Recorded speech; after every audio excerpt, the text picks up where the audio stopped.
Cabir İmanovu niyə öldürdülər? Deməli, Cabir İmanov uzun müddət polis orqanlarında işləyib. O, polis polkovniki olub və Mədət Quliyevin vaxtında Dövlət Təhlükəsizlik Xidmətinin Mədəniyyət Mərkəzinin rəisi vəzifəsində çalışıb. 2018-ci ildən bu sistemdən ayrılıbdır və təxminən 20 gün qabaq Cabir İmanovu banditizmin reisi qoymaq istəyiblər.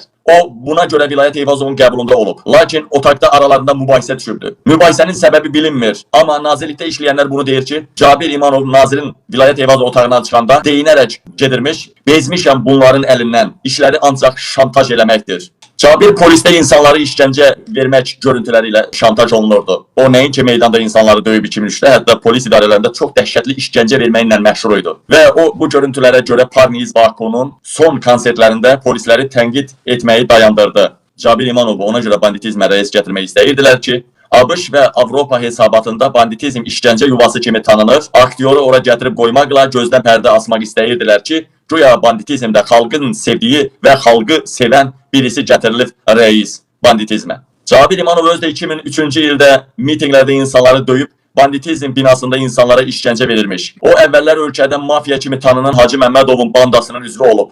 Hacı Məmmədov tutulandan sonra Cabir həmin mafiyadan ayrılır, lakin o polisdən çıxarılmır, işinə davam edir. Cabir İmanov 2 gün qabaq banditizmə çağırılıbdı. Orada onu ailəsi ilə hədələyiblər və bu gün Hacı Şahin kimi zəhərlənərək öldürüldü. O sadəcə idman zalına gəlib, idman məşqləri etməyib, sadəcə içəri girib, oturacaqda oturub və bir dəfəlik ürəyi tutub keçinib. Onu heç bir ekspertiza etmədilər. Sürətli şəkildə dəfn prosesinə apardılar. Çünki o zəhərlənərək öldürülmüşdü. Cabir İmanovun bu gün aradan götürülməsi təsadüfi deyil. Bu gün qiymət artımı xalq arasında ciddi narazılığa səbəb olubdu. Bu sifarişli qətl həm də gündəmi dəyişmək məqsədi daşıyırdı. Cabir İmanov xalqa əl qaldıran şərəfsiz alçaq idi. Xalqa əl qaldıran, hələ demokratiya istəyən, hələ azad yaşamaq istəyən, hələ çörəyi olmayan, yeməyi olmayan xalqa əl qaldırmaq ancaq anası, arvadı, qızı qəhbəlikdən başqa bir şey deyil.